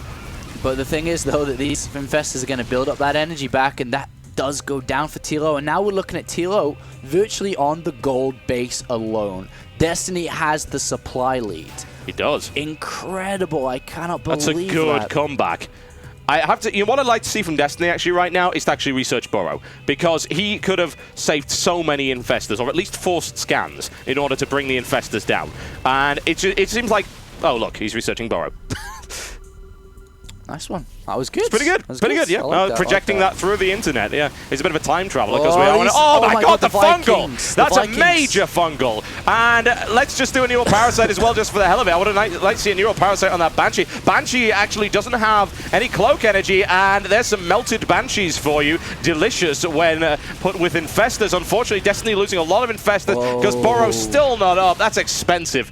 That is so expensive, and another one goes down, and that could have gone either way. The Vikings, I can't believe the Vikings lived 1 fungal growth away, did not have the energy, and now these Banshees are just going to town on all these infestors. That 20 infestor count is now down to 5. That was what TLO needed. He also needs to get a 3rd base up. Well, a base up, to be honest. Yeah. Otherwise, he's just going to mine out 130 supply to 121. You know what I'm really worried about? He could get swamped here. If he gets caught on the move out with those 106 Zerglings, he's dead. It's as simple as that. He's going to get completely and totally swamped. He's a +2/+2, and he's got Burrow available as well.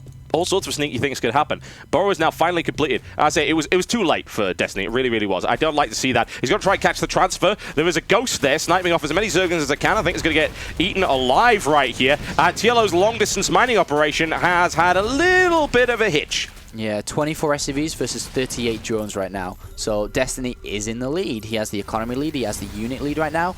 And he can very easily just build more. How many infestors does he have? He has, in the unit tab, 9 infestors out, which is enough to deal with this at this current time. He is healing up these Vikings, though. Well, no, I mean, he hasn't even touched them. I thought he would be by now, but he's not. Yeah, you're right. And that's going to hurt, because 1 fungal growth, and they're all going to go down. We don't have any Broodlords yet, though. Well, can he afford it? No, can he not? No. He really, really can't. He is building this extremely aggressive hatchery all the way over there, hoping that TLO won't spot it, and it's a fairly good bet.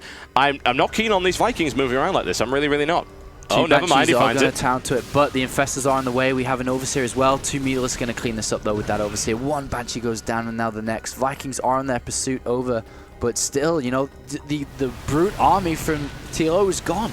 Yeah, he doesn't really... most of it is committed in the air, which is not a particularly good idea when you're about to be swamped by all of those. And in they come. Oh, wow, that is a lot of Zerglings. Unfortunately, Zerglings can't quite reach there, but he doesn't really care. Infested Terrans coming down. There's the quick Burrow as well, forcing another scan. Destiny able to save quite a good number right there. And that Banshee's going to go down as well. No cloak energy available for it. And while this hatchery is going to get denied, it doesn't matter because, hey, we brought some friends, but TLO pulls off really fast there. Yeah, don't think that's going to be enough infested Terrans. It might be. Destiny's running out of gas. Or is it? I don't think it's going to be enough. Not with the siege tank there. If he focuses onto the infested Terrans. But the thing is that TLO keeps sniping overseas. He's using Cloak Banshee so much, but the swarm is here. And where is TLO?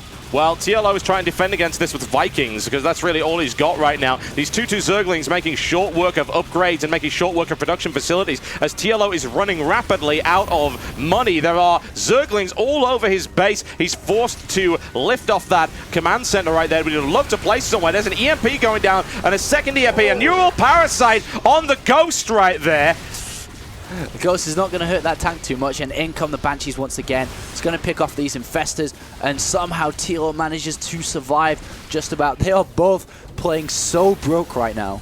It's pretty crazy the amount of money that they do not have. It's just Destiny is ravaging his opponent's base as much as possible, but doesn't quite have the force he needs. Infestor's moving out right now. More Banshees, a good fungal growth. There's a Ghost in the back. You got to watch out. That's got EMP energy. Don't bust them up right there. And he gets away from the EMP. That's going to clean up the Banshee as well. I've got to say, Destiny is still doing really well right here. This command center for TLO has now been mining. He's mined out on his gold. Let's have a look at income comparison. It's grim for both. Yeah, it is, really is. And this is it. This is all Destiny has, this one base at this current time. He can't even take a base at the moment, doesn't have the money, trying to keep up the infest and link count.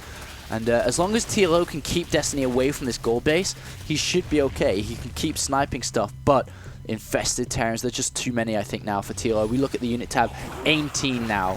It's getting too much, and all these tanks are going to lose their position as well. Infested Terrans are really, really good like that. And there they go, down they go, and TLO making a huge mistake there.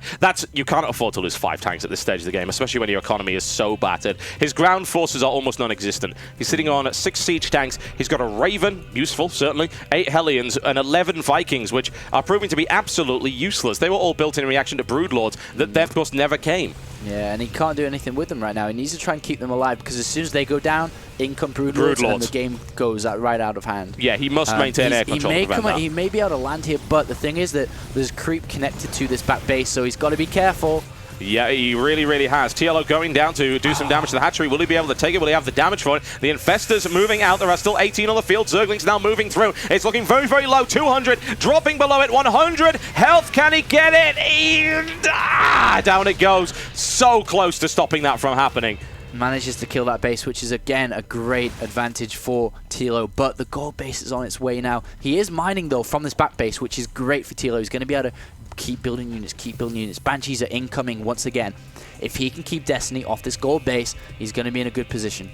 Yep, Destiny now moving forward once again, and Banshee's looking to snipe a little bit of mining action over there, which they will be able to do, no problem at all. But there's this huge Infestor force moving forward to try and crack the gold base. It's raining men, hallelujah! Oh, it's going to be so much damage. They don't have any attack upgrades, but there are no SCVs here. These 2 siege tanks alone. Meanwhile, 3 siege tanks being microed on the left side of Alga Tower, being able to do damage. Will this Planetary Fortress go down? If not, that is a big waste of energy for Destiny. Yeah, and it looks like he's going to be able to hold it. TLO holds onto that one, and the lack of attack upgrades really isn't helping at all. And the gold base. Oh no, they need to grab it immediately, and it doesn't happen. And then we have auto turrets versus Infestors right now. He moves his SCVs wisely, and I think TLO just slammed the door in Destiny's face, because there is nothing that Destiny can do. He has no mining bases, no force of money to come. He has to long mine, and he cannot build a new hatchery right now. No, He's he in can't. an awful position. TLO has a mining base still. Yep, although Destiny is doing his best to deny it, and what do you need to build units when you have Infestors? Infestors can create free units, and that is something to consider. Here we go, once again, raining them down on that siege line. You can't afford to lose that kind of siege line. You just can't. Wow, so much. Infestors are so cost-effective. They're so good. Yeah, And Banshees are going to clean up some more again, going to deny mining from this base. But as long as TLO can mine from this back left base, uninterrupted, then he's going to be okay. 4 Hellions are on the surge again. Destiny has to deny TLO from mining from there. But and equally, TLO has to defend against it. That's why he has a Raven here. That's why he has a Banshee here as well. In goes Destiny again. There are Hellions, though, on the way as well. Well, they're going the wrong way. No, come back. No, the Hellions are not going in the right direction at all. They're not going to be able to prevent that. But here's the thing. The Infestors don't have a lot of energy. He can maybe kill that Banshee, but of course he's just going to move away from it immediately and cloak. He has denied mining, once again, for the time being. But what is he going to do from here? He's trying to do this long-distance mining. He has 10 drones. He really can't afford to send them out because they get sniped off by Banshees. So he's relying pretty much on Infestors. Can he do the damage with Infestors in order to break his opponent away? Well, he may be able to use Infestors alone at this current time. And we are seeing it now, though. Banshee's doing so much damage. Infestors, though, look at this, about to pop out. Well, there's the nail down on one, and the fungal growth to follow that one up. Can he take that second Banshee out? Yes, he can. And there is very little army left for TLO right now, whereas there's still 15 Infestors for Destiny. So that is... It's the best position Destiny could be in this situation, is to have 15 Infestors. And TLO is defending with everything he's got and really is staying alive thanks to the virtue of that Raven, that Banshee, and those Planetary Fortresses. And once again, Destiny comes with these 3 Infestors. Will Infestor Gadget be able to win with his sole Gadget? I mean, what else does he have right now is just Infestors. Once again, more are coming down. He's going to chase down these Infestors finally, but still no mining base. Let's have a look at the drones, actually. Oh, there are no drones. There are no drones. No, there are no drones. He has 127 minerals. That is it. Tilo just has to hold against this attack. How I mine with Infestor? I not understand. Therein lies the problem. This is the last gasp right here for Destiny in this game. He must destroy his opponent with these Infestors, and if he doesn't do it, then he concedes. It's as simple as that. He's built 2 drones with the money he had left, and he's going to try to long-distance mines, but in comes this attack.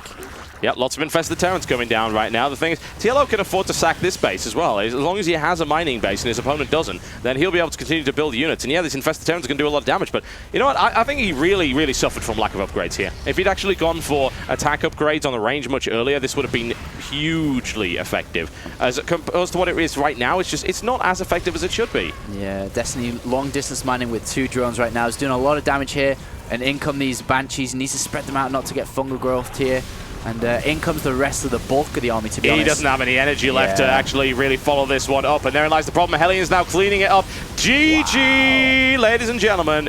And there you go. The first game in this best of 5 series went on for 41 minutes and goes in favor of TLO.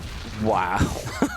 Well, there is the entertainment value from these 2 players in game 1 out of a potential 5. Incredible.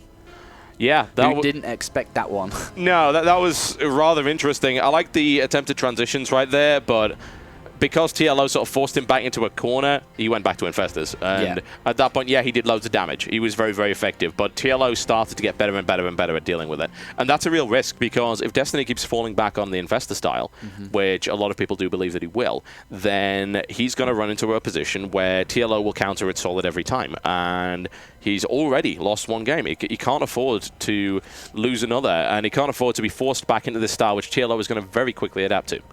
And I'm intrigued to find out what the next map is. Number 1, I want to know the next map. I want to know what they're going to do. I think I just want to watch it, to be honest. Yeah.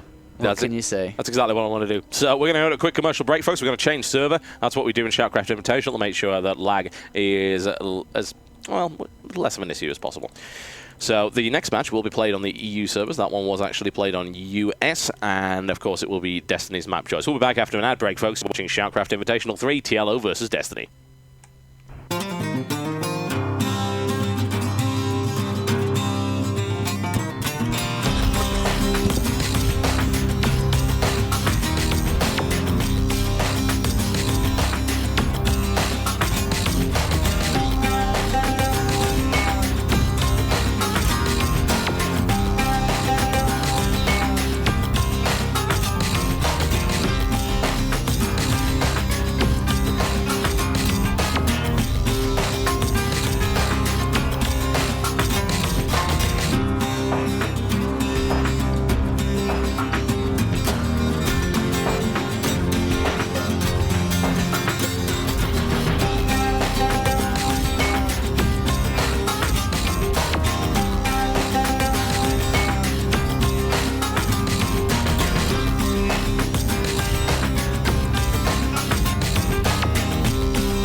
Ladies and gentlemen, welcome back. We just had to take a quick break to swap servers and, more importantly, for those guys to go and use the bathroom because they've just been playing for the past 41 minutes. Yeah, I had to use the bathroom too.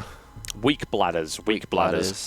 Yeah. But we're good. Second game, Shattered Temple, MLG Shattered Temple, Tilo versus Destiny here. I was going to say his name, Speed. Yeah, he's using the account Speed for this one since we are doing server switches this time around. And of course, the last match is all going to be on the US because it's going to be DDE versus Tyler.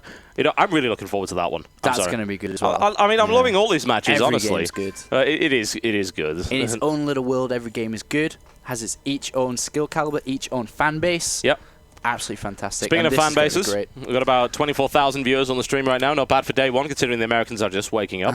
It's pretty good stuff. indeed. Good stuff. Can we get it any higher than that, folks? Can we break the record? What's our record? It's about 25, wasn't it? Ish. I think it was about 26, 27,000. I'm pretty sure. That was the finals, right? Or close to the finals. I think it was. Yeah, I think it was. So if we go 30K, if we go sort of home story cup 3 levels, that would be really, really great for this tournament. Thank you for your support once again. I just want to give you some numbers to show how much you have actually been supporting right now. So far, we've raised $650 for the SHOUTcraft Invitational 4. That's, of course, in addition to the ad revenue that I've generated on the stream over the past couple of months and the subscriptions that we've got. You can subscribe to the stream by clicking the subscribe button. That gives you various benefits, including the fact that you will not see ads anymore, and you get a little battle cruiser next to your name. So nice. It's pretty cool. Yeah, it's a bit of a status symbol. You get to join the Cynical Fleet. We have quite a few subscribers, and, of course, that's a great way to donate every month. Nice and convenient. Automatically goes out of your account. $5. I believe it costs the same regardless of where you are as well, so you're not going to get screwed over if you happen to be in another country. And also, I'd also like to point out that $422 has been given to the player tip jar so far. Now, TLO's is not updating at the moment because apparently German language, PayPal, and chip-in don't make the conversion properly. But we did check, and there is $422, and yes, TLO has received tips thus far.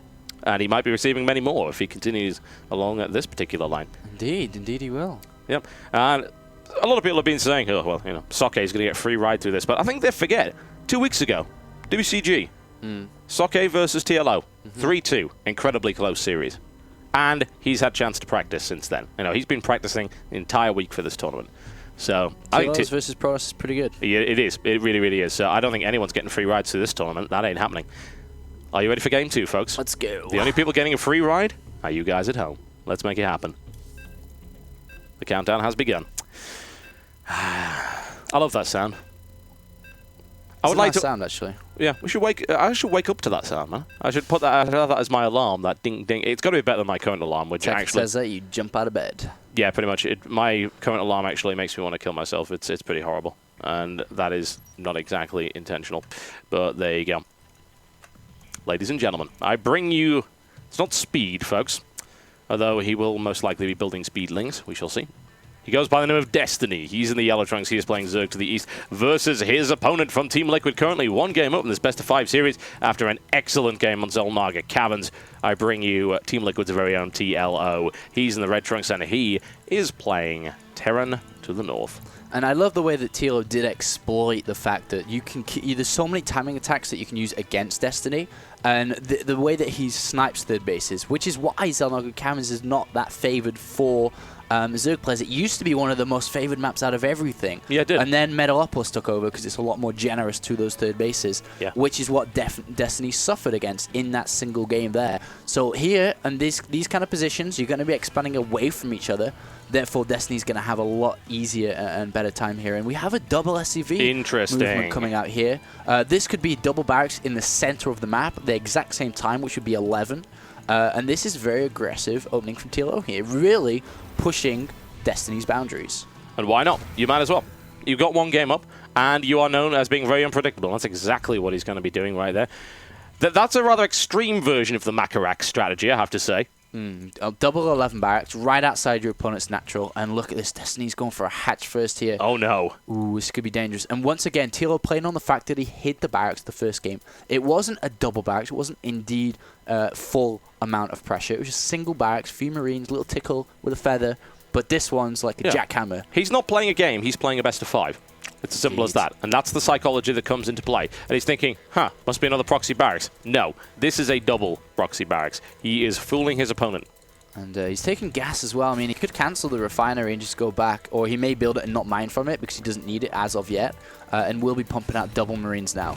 Destiny is just going back, and indeed he does cancel the refinery. So we are going to be seeing a lot of aggression coming out here. 11-11 barracks, pretty fast. Touching the hatchery, basically, on the natural, even faster. Credit to Destiny, though. After Scout, yes, he did find it there, and he actually did not go hatch first. And that was a smart move. He thought, right, there's something going on here. Proxy play, can't go hatch first. Gotta get my spawning pool out. The risk, of course, is that he gets bunker rushed in his base right now. Yeah, I mean, what he can do is get bunker rush. He can be contained, a very light containment, having bunkers outside the ramp. Either's good, but Tilo's going to go for this aggressive bunker towards the mineral line here. And he has a lot of SCVs. 6 Lings on the way, already defensive spine crawl as well. No gas being mined, he has got speed and then taken off as well. And this is going to be still tough to defend for Destiny. Yep, it's going to be pretty tricky. He would like to take that down. He's going to have to pull a ton of drones in order to make that happen. And right now, no SCV is actually being built by TLO at the moment. This is a purely aggressive strategy. Now finally following that up. And Destiny forced to pull a lot off the line. He does leave a little bit mining, and he does, of course, have this. He denies the bunker for the time being. And this attack, for the most part, has been shut down. And if that spine crawler's positioned in a good place, then these Marines are going to have a tough time doing anything. Yeah, I mean, TLO can't do anything more in the main base. He can still do a lot to the natural, still build up this Marine count. The problem is speed, it's on its way. Yeah. And once speed completes, that makes things so much harder for TLO in this scenario. Yep. Because the Lings will be able to get better surrounds and a lot faster. But he can still poke around until then. Do more indirect damage, which is making more Lings being forced out instead of drones. Because if you look at the drone count, it's at 13 compared to 16 SCVs now. So every other Ling that is built